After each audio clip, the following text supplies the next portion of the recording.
lagi kita ikuti ngobrol bareng yang dipersembahkan oleh Radio Rasi FM, radio inspiratif dan informatif yang bisa ditonton di aplikasi X-Space Radio dan juga di rasiofan.co.id.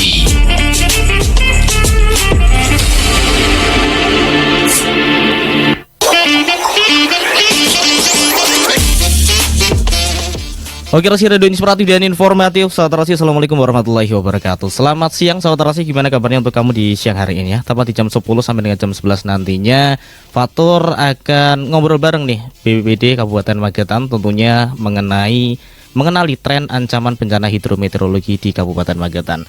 Tentunya Fatur juga nggak sendiri ya. Di studio Rasi FM Magetan sudah hadir Bapak Suparman selaku Kasih Pencegahan dan juga Kesiapsiagaan dari BPBD Kabupaten Magetan. Selamat siang Bapak. Selamat siang Mas Fatur. Selamat siang. Selain Bapak Suparman juga ada Mas Nino nih selaku staf Pusdalops dari BPBD Kabupaten Magetan. Selamat siang Mas. Selamat siang Mas Fatur. Selamat siang. Sebelumnya Fatur mengucapkan banyak terima kasih kepada Bapak Suparman dan juga Mas Nino nih atas kehadirannya di studio Rasi FM Magetan. Nah, tentunya untuk siang hari ini kita akan bahas tentang tema yang luar biasa juga ya, mengenali tren ancaman bencana hidrometeorologi di Kabupaten Magetan. Mungkin memang tentunya sahabat Rasi juga perlu tahu ya terkait tren ancaman bencana di Kabupaten Magetan ini apa saja nantinya. Nah, mungkin dari Bapak Suparman ya, kalau kita membahas tentang bencana hidrometeorologi, mungkin sahabat Rasi juga sering dengar kata bencana hidrometeorologi. Mungkin bisa disampaikan Bapak, apa sebenarnya yang dimaksud dengan bencana hidrometeorologi ini Bapak Suparman? Yep. Terima kasih para pendengar Rasi FM. Kita bertemu, kita ngobrol terkait dengan ancaman hidrometeorologi. Jadi pengertian yang dimaksud dengan bencana hidrometeorologi itu ya bencana yang disebabkan oleh bisa karena atmosfernya, betul. Mungkin juga karena iklim. Ya kebetulan di Indonesia ini kita juga memiliki iklim tropis. Jadi kita ada dua, yaitu ada dua musim kemarau dan musim penghujan. Tentunya ketika kemarau memang ancaman itu tetap ada kaitan dan kekeringan dan kebakaran hutan. Betul. Dan di musim penghujan kita itu ada ancaman terkait dengan banjir, tanah longsor, angin puting beliung. Nah ini saat inilah kita berasa pada fase hidrometeorologi terkait dengan musim penghujan ya gitu. Nah, kalau kita berbicara tentang tren hidrometeorologi tadi di Indonesia kan memang lebih ke musim hujan tropis juga kan, tropis dan sebagainya. Kalau mungkin dari Mas Nino bisa menambahkan terkait apa saja tren ancaman hidrometeorologi yang khususnya di Jawa Timur ini Mas? Jadi untuk tren bencana hidrometeorologi yang ada di Jawa Timur secara keseluruhan dan juga secara lebih spesifik di Magetan. Kalau mungkin dari Mas Nino bisa menambahkan terkait apa saja tren ancaman hidrometeorologi yang khususnya di Jawa Timur ini Mas? Jadi untuk tren bencana hidrometeorologi yang ada di Jawa Timur secara keseluruhan dan juga secara lebih spesifik di Magetan.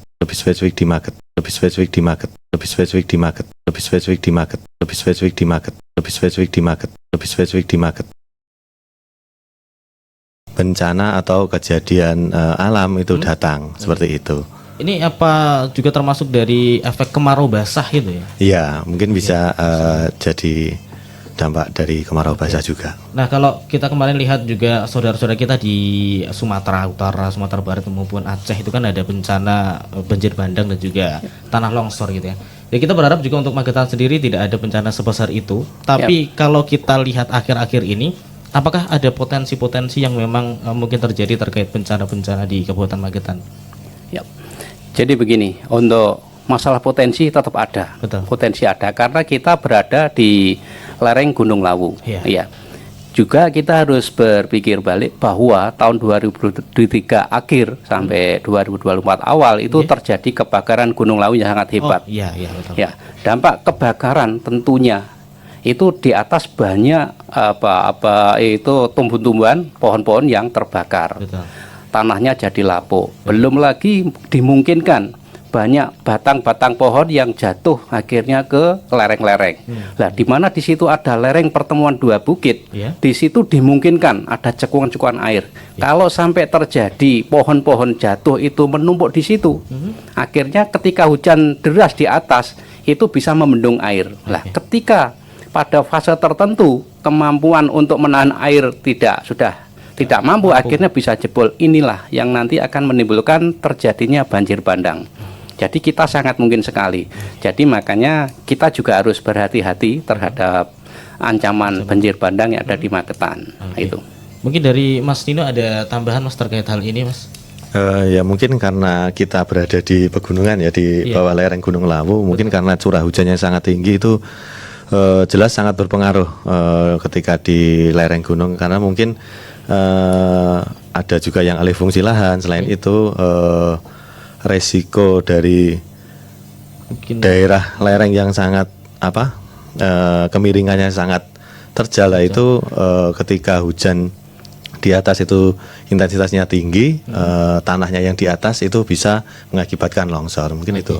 Mungkin kalau kita lihat dari faktor yang dapat mempengaruhi resiko bencana di Magetan ini muncul, salah satunya mungkin terkait alih fungsi lahan atau mungkin tambang.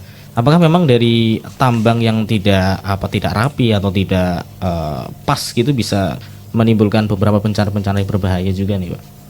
Saya rasa bisa juga. Jadi memang ya walaupun kita itu tidak spesifikasi tahu apa tambangan, tapi begini, ketika kita melakukan suatu kegiatan di pertambangan, kalau kita tidak memperhatikan lingkungan sekitar, itu sangat risiko tinggi. Apalagi dalam melaksanakan kegiatan itu tidak kurang memperhatikan kata keselamatan dari pekerja. Contoh, ketika penambangan dilakukan dengan pengeprasan yang dengan ketegakan yang begitu tinggi, itu sangat berisiko untuk terjadinya longsor. Kan seperti itu.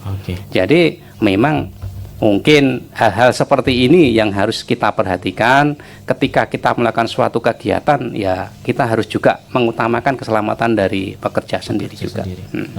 Jadi kalau tadi sempat disampaikan Bapak Parman kan terkait banjir bandang yang mungkin saja terjadi di Magetan ya. Walaupun memang kalau kita lihat Magetan kan dataran tinggi gitu ya. Yang memang seharusnya untuk banjir kan ya nggak terlalu banyak terjadi. Tapi apakah memang ada potensi-potensi resiko yang mungkin bisa terjadi terkait banjir ini? Ya, potensi risikonya sangat tinggi sekali. Karena gini, jadi kalau kita melihat Gunung Lawu yang sekian besarnya, seperti saya sampaikan di depan terkait pasca kebakaran hutan dan lahan, ini risikonya sangat tinggi. Apalagi di bawah ini kan banyak pemukiman, banyak pemukiman, banyak masyarakat di bawah. Dan belum lagi wilayah-wilayah atas ini kan juga tempat orang-orang untuk untuk bekerja dan untuk berkarya di atas itu. Padahal di situ memang ancaman juga tinggi karena yaitu tadi faktor-faktor pasca kebakaran dan dimungkinkan cuaca di atas kita sebenarnya nggak tahu seperti apa sih kelebatan hutannya di atas, kelebatan ketika hujannya itu lebatnya seperti apa kita kan juga nggak tahu. Makanya ancaman-ancaman itu sangat tinggi sekali. Tapi sebenarnya untuk risiko ya itu sebenarnya harus juga bisa diminimalisir ya toh. Mungkin dengan berbagai himbauan kepada masyarakat, dan juga masyarakat tahu ketika melihat cuaca di atas mungkin curah hujan yang tinggi, ya mungkin harus juga menghindar dari alur-alur sungai yang tempat pertemuan lereng yang di atas itu. Mungkin seperti itu. Ya. Jadi mungkin tetap harus ada himbauan terlebih dahulu ya. Potensi-potensi itu mungkin saja terjadi. Misal kalau pas hujan deras, nah posisi lagi di atas ya tentu harus menghindari lokasi-lokasi yang memang rawan terjadi bencana tadi. Oke, Bapak Parman dan juga Mas Nino, mungkin kita nanti akan bahas lebih lanjut ya terkait daerah resiko tinggi di Magetan yang mungkin saja terjadi bencana itu di mana saja. Tapi salah satu ini akan ada yang mau lewat terlebih dahulu. Sahabat Narasi, jangan kemana-mana, tetap bareng Fatur dan juga dari BPD Kabupaten Magetan di Ngobrol Bareng.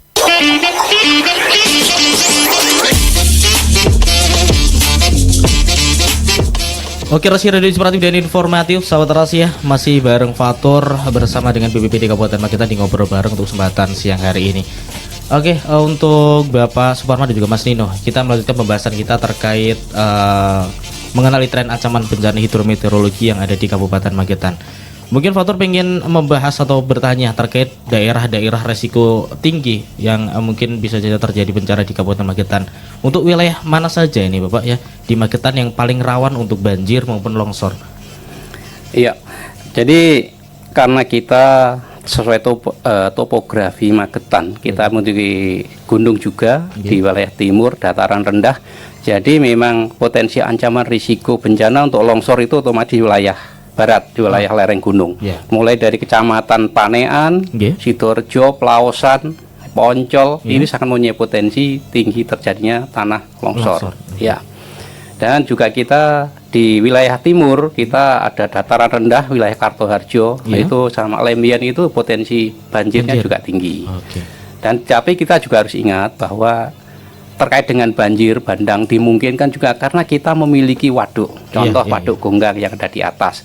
Ketika di atas ada waduk yang menampung air banyak, ketika dalam kondisi tertentu terjadi sesuatu yang tidak diinginkan, jebol ke bawah, ini juga ancaman.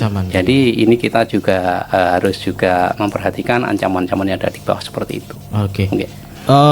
Mungkin dari Mas Nino, Fatur pengen tanya mungkin terkait tadi ya, tadi kan sempat disampaikan bahwa Parman di Panean juga ini berpotensi untuk longsor. Kemarin itu di sekitaran area jembatan Plosotinil sebelah sisi utara itu kan sempat ada papringan ya, yang sempat akan jatuh dan memang beberapa hari belum ditindak ya, karena mungkin ada sesuatu gitu ya.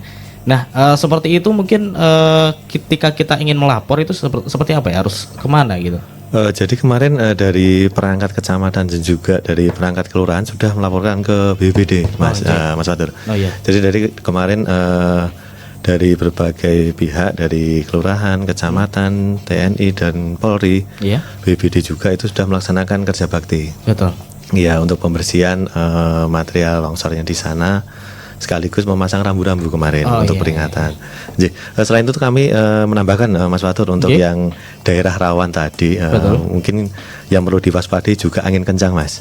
Jadi untuk angin kencang itu untuk di Kabupaten Magetan itu merata untuk wilayahnya, merata mungkin di seluruh Kabupaten Magetan, wilayah Kabupaten Magetan itu mempunyai beberapa memang bencana yang mungkin bisa terjadi di Magetan seperti banjir, tanah longsor dan juga angin tadi ya. Nah mungkin dari BPBD nanti apa langkah awal ketika mungkin dapat informasi atau laporan seperti itu yang akan dilakukan itu? Ya begini, mungkin apa yang dilakukan. Jadi ketika kita mendapat laporan dari masyarakat, ya itu paling tidak kita turun ke bawah melakukan assessment seperti yang mungkin tadi disinggung di Plosotinil. Itu juga langsung dilakukan bersama-sama. Tapi memang mungkin kalau kita melihat kadang-kadang ada memang sampai sekarang belum tuntas. Kan belum tuntas. Betul. Jadi karena apa? Jadi memang alurnya sebenarnya kalau kita yang dari BPBD itu kan penanggulangan bencana, ya toh. Memang di pra bencananya kita juga bisa mengkoordinasikan dan UPD terkait, tapi sebenarnya secara kewenangan ini itu kan baru ancaman. Jadi itu dan tanah milik warga. Jadi itu warga, mestinya pemerintah desa yang mengkondisikan dengan warga yang memiliki, ya toh. Jadi kalau kami dari BPBD juga tidak bisa langsung melakukan eksekusi. Mungkin OPD terkait yang memiliki kewenangan untuk melakukan itu, mungkin untuk membongkar dan sebagainya juga tidak bisa. Jadi memang tetap dari desa dulu, itu pemerintah desanya melakukan juga komunikasi dengan pemilik dan sebagainya. Dan itu memang ranahnya masih kewenangannya milik pemilik. Jadi pemilik ya sebenarnya memang harus bertanggung jawab. Ketika memiliki suatu aset itu memang harus bertanggung jawab pada asetnya, kan seperti itu. Ketika itu mengancam, memberikan ancaman pada orang lain, ya bagaimana biar tidak mengancam, kan seperti itu. Jadi tidak bisa lah kita tuh kalau BPBD ketika kita langsung melakukan, itu nggak bisa. Siap, betul. Nah, kalau mungkin beralih kita bertanya terkait kelompok-kelompok rentan yang mungkin bisa saja terjadi terhadap ancaman bencana hidrometeorologi ini, siapa saja ini? Kalau untuk kelompok rentan itu termasuk balita, anak-anak, ibu hamil, ibu menyusui, lanjut usia, dan juga disabilitas. Itu termasuk dalam kelompok rentan, Mas. Oke. Berarti memang itu untuk kedepannya, misal terjadi bencana yang jadi prioritas adalah mereka gitu. Betul. Jadi di waktu fase tanggap darurat memang yang pertama kali harus kita evakuasi adalah kelompok rentan, karena itu kan paling beresiko. Oke, betul. Jadi memang yang lebih diprioritaskan mulai dari balita, anak-anak, bahkan ibu hamil ya. Ibu hamil, ibu menyusui pun juga. Oke. Jadi memang dari BPBD pun tadi sempat Fatur tanyakan terkait apa yang akan dilakukan ketika menerima laporan, memang tidak bisa langsung bertindak gitu ya. Karena memang harus ada aturan komunikasi dan lain sebagainya dengan pihak-pihak terkait. Bahkan kalau itu lahannya pribadi ya, milik orang ya, tentu harus ada persetujuan tadi ya Pak. Iya, betul. Oke. Ini ada yang bertanya ini ya, dari Bu Lilis di Tinap ini. Tolong Mas Fatur ini mau menyampaikan, depan rumahku babrongan itu mungkin papringan ya mungkin. Bambu. Kalau hujan angin itu takut kalau roboh ke teras, lapornya kemana? Kalau mohon dipotong di pinggir jalan raya. Ini kan di pinggir jalan raya gitu.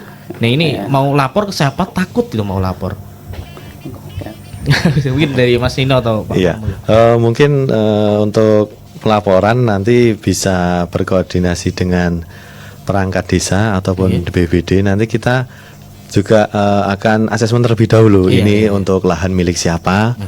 Seperti itu. Kalau memang milik dari desa, nanti kita bisa berkoordinasi dengan desa. Kalau itu rumpun bambunya itu milik dari warga, nanti kita juga harus berkoordinasi dengan pemilik terlebih dahulu. Iya, baru nanti kita bisa kita juga harus berkoordinasi dengan pemilik terlebih dahulu. Iya, baru nanti kita bisa jadi mungkin dilaporkan dulu aja ke ya mungkin RT atau RW terlebih dahulu nanti bisa bertahap untuk pelaporannya. Betul. Memang harus ada tahapan-tahapan gitu ya, nggak bisa langsung nanti ke tindakan seperti itu ya. Nah, mungkin saya dinambah. Jadi bedanya kan gini, ketika memang ini sudah terjadi, katakanlah pohon itu akhirnya tumbang walaupun hanya satu yang tumbang. Ternyata di situ akhirnya mengganggu akses jalan, mengganggu orang mau lewat. Itu sudah menjadi tanggung jawab kita di BPBD secara otomatis. Kita ada lapor langsung eksekusi, bisa memotong dan sebagainya. Bukan hanya kalau kayu pun juga seperti itu. Tapi sebelum itu terjadi, kami ya tidak punya kewenangan itu. Siap, kita nanti salah. Paham, betul. Jadi intinya seperti ini. Kalau memang kejadiannya belum terjadi, nah itu dari pihak BPBD belum bisa langsung melakukan tindakan. Tetapi ketika memang sudah terjadi, misal pohonnya itu tumbang, papringannya tumbang ke jalan dan lain sebagainya, itu ketika ada laporan, nah baru langsung ditindak gitu ya. Mungkin sama untuk yang pohon di pinggir jalan raya itu juga seperti itu, Mas. Ketika tumbang kita bisa langsung eksekusi. Tapi kalau pohon itu masih berdiri, itu kewenangannya kan milik dari DLH, bisa PUPR juga. Seperti itu. Jadi seperti itu ya saturasi ya. Jadi memang kalau memang pra bencana ya, sebelum bencana itu terjadi, memang atau mungkin ya dari simpelnya pohon atau papringan yang menghalangi jalan dan lain sebagainya, kalau belum terjadi, dari pihak BPBD belum bisa langsung melakukan tindakan terlebih dahulu. Harus ada komunikasi dan lain sebagainya. Tetapi kalau memang sudah terjadi, nah itu bisa langsung ditindak seperti itu. Terkait mungkin akhir-akhir ini, apakah ada catatan kejadian bencana besar ya yang sebelumnya terjadi di Magetan ini, Bapak atau Mas Nino? Kalau untuk catatan, kalau untuk catatan kejadian besar sementara masih belum ada. Mungkin kalau kejadian ada itu untuk tanah longsor kemarin di Jalan Lingkar Barat Telaga Sarangan itu ada. Itu sempat menimpa satu warung. Itu kalau untuk banjir sementara belum ada. Nah, mungkin bisa disampaikan juga kepada sahabat Terasi, dijelaskan juga. Ini kan mungkin ada yang bertanya juga ketika pergi ke Sarangan. Ini pohon-pohon yang rawan tumbang ini kenapa kok nggak dipotong? Kenapa nggak dipangkas dan sebagainya? Mungkin bisa dijelaskan kenapa alasannya. Jadi begini, memang sekarang ini trennya destinasi wisata itu alam, dan kita kebetulan memiliki. Kita ada di Mojosemi, ada yang di atas ke Cemorosewu juga ramai, pendakian ke gunung sekarang udah ngetren juga. Dan wisata sepanjang jalan kuliner di mulai Sarangan sampai Cemorosewu juga luar biasa. Nah, di Telaga Sarangan apalagi Nah, memang di situ sebenarnya sudah diidentifikasi, Mas, masalah pohon-pohon yang mengancam. Iya. Ketika pohon itu sudah agak miring pertama, mungkin di situ tanah sebagai pijakannya sudah, kalau kita naik ke Cemoro Sewu sudah mulai keruak-keruak, itu sudah rawan sekali. Ya, tapi sebenarnya kita juga sudah koordinasi juga dengan perhutani, juga sudah melakukan asesmen banyak pohon-pohon yang seperti itu. Sebenarnya ini bukan ini saja, kita tahun 2023 sudah melakukan itu, juga sudah kirim surat sampai ke KLH, tapi memang belum ada tindakan, karena sebenarnya apa? Karena kebetulan hutan-hutan itu hutan lindung. Nah, itu karena hutan lindung itu tidak semudah, beda dengan hutan produksi yang dikelola perhutani, katakan seperti itu nggih. Kalau hutan lindung itu tidak mudah, jadi untuk perizinannya juga sampai di Kementerian KLH. Nah, itu makanya sebenarnya kalau kesiapsiagaan kita sudah melakukan asesmen, melihat mana yang rawan, juga menyampaikan akhirnya pada pihak-pihak yang pengelola wisata. Tapi memang kita belum bisa melakukan eksekusi bersama perhutani, ya karena itu kewenangan. Siap. Ya, siap, betul.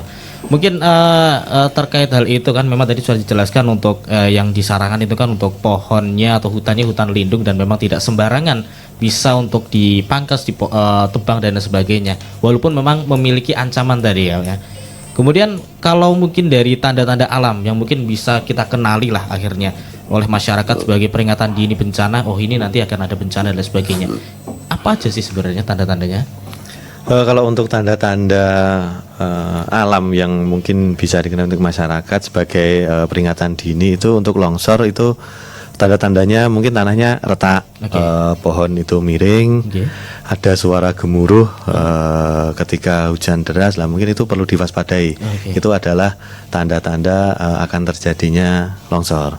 Kalau untuk banjir mungkin karena hujan deras itu bisa terjadi selama lebih dari 2 jam. Nah, mungkin itu sungai meluap, selanjutnya saluran air penuh. Nah, itu bisa diwaspadai untuk banjir. Selanjutnya untuk angin puting beliung itu awan terlihat gelap pekat, angin berputar. Selain itu juga ada suara gemuruh dari angin. Jadi mungkin itu tadi ya terkait tanda-tanda alam yang mungkin bisa dikenali. Nah, Fatur mungkin pengen tanya terkait angin tadi ya. Kalau angin memang kadangkala harus kita lakukan itu seperti apa gitu? Apakah ketika posisi angin dan hujan, nah kita yang harus kita lakukan itu seperti apa, Mas?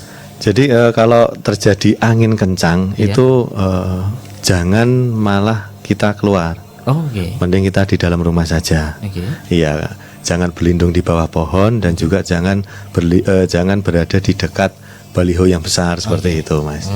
Iya. Jadi mungkin memang karena itu sangat berbahaya. Iya, sangat berbahaya ya terkait hal itu, bisa kejatuhan dan sebagainya gitu ya. Iya.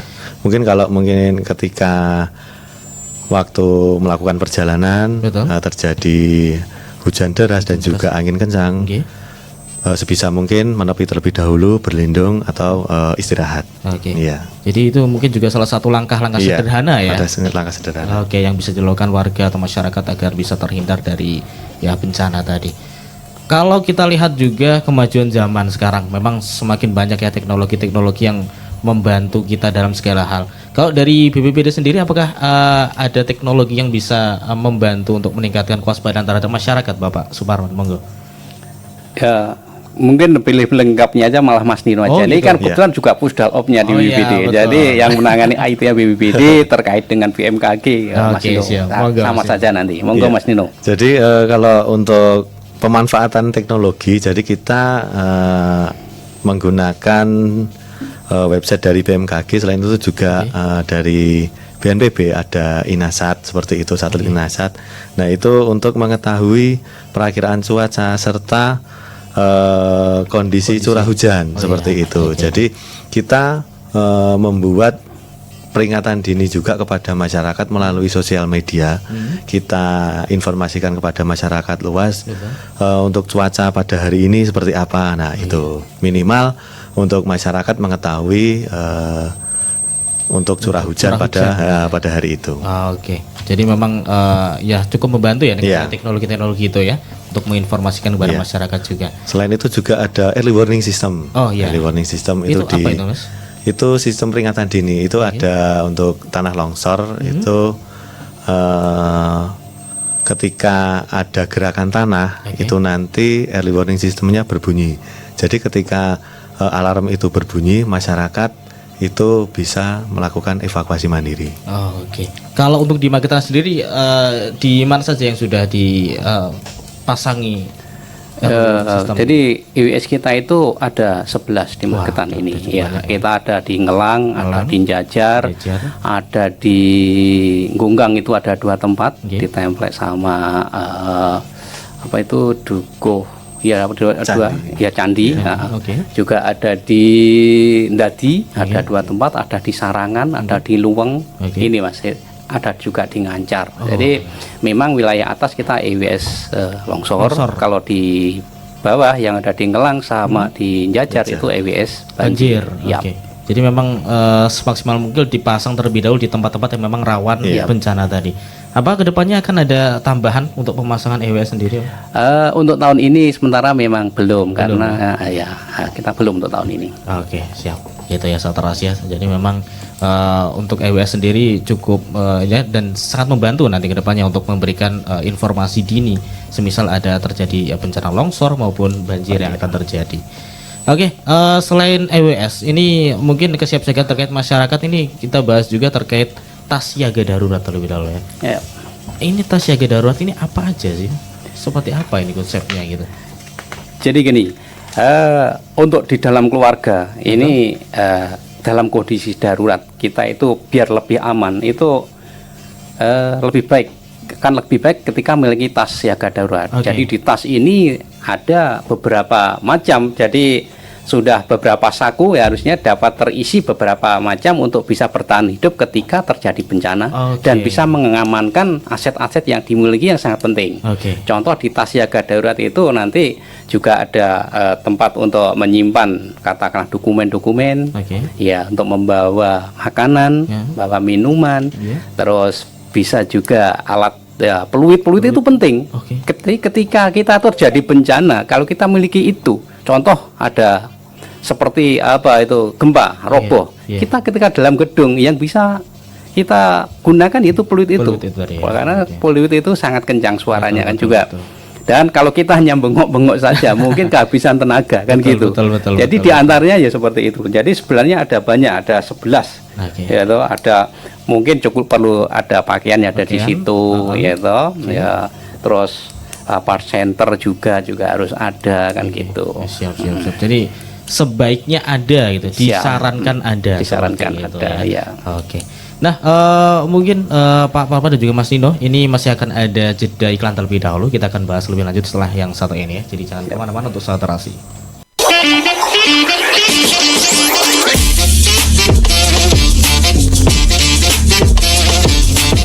Oke, Rasi Radio Inspiratif dan Informatif Sahabat Rasi ya.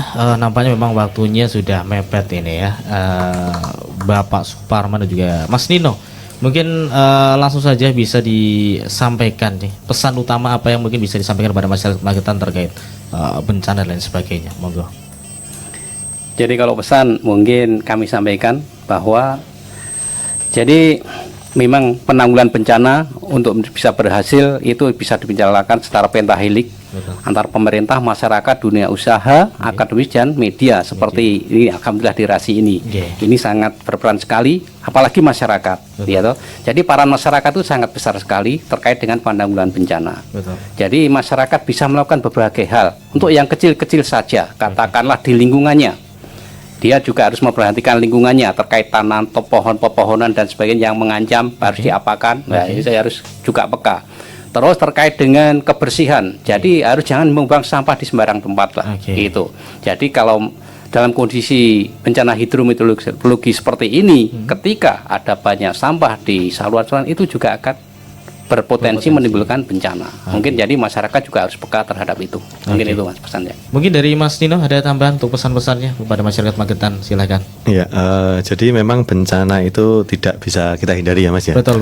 Tapi dengan pengetahuan kita mengenali tanda-tanda alam, selanjutnya dengan kewaspadaan kita mencari informasi terkait dengan curah hujan.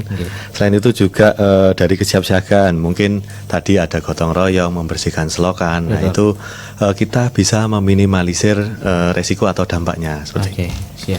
Mungkin selain itu apabila ada kejadian atau ada laporan bencana dari masyarakat mungkin bisa menghubungi call center BPBD di 08136430086 atau di pesawat telepon di 0351891111 4 kali, satunya 4 kali. Siap, Oke, terima kasih untuk Bapak Suparman ya dan juga Mas Nino untuk waktunya dan juga ilmunya nih untuk sahabat Terasi yang telah sharing-sharing juga kepada kita semua tentunya. Semoga bermanfaat dan semoga kita juga kedepannya bisa bertemu lagi sharing-sharing tentang apapun itu ya nanti kedepannya. Dan terima kasih untuk sahabat Terasi ya. Ini ngobrol bareng bersama BPBD Kabupaten Magetan telah usai waktunya. Fatur bersama dengan Bapak Suparman maupun Mas Nino mengucapkan banyak terima kasih juga. Mungkin ada yang disampaikan terakhir Bapak Suparman? Ya, cukup lah. Cukup. Mas Nino cukup? Ya, cukup. Oke, cukup. Siap. Kami pamit undur diri terlebih dahulu sahabat Terasi ya. Selamat siang dan kita jumpa lagi. Wassalamualaikum warahmatullahi wabarakatuh. Waalaikumsalam warahmatullahi wabarakatuh. Baru saja Anda ikuti ngobrol bareng yang dipersembahkan oleh Radio Rasi FM, radio inspiratif dan informatif.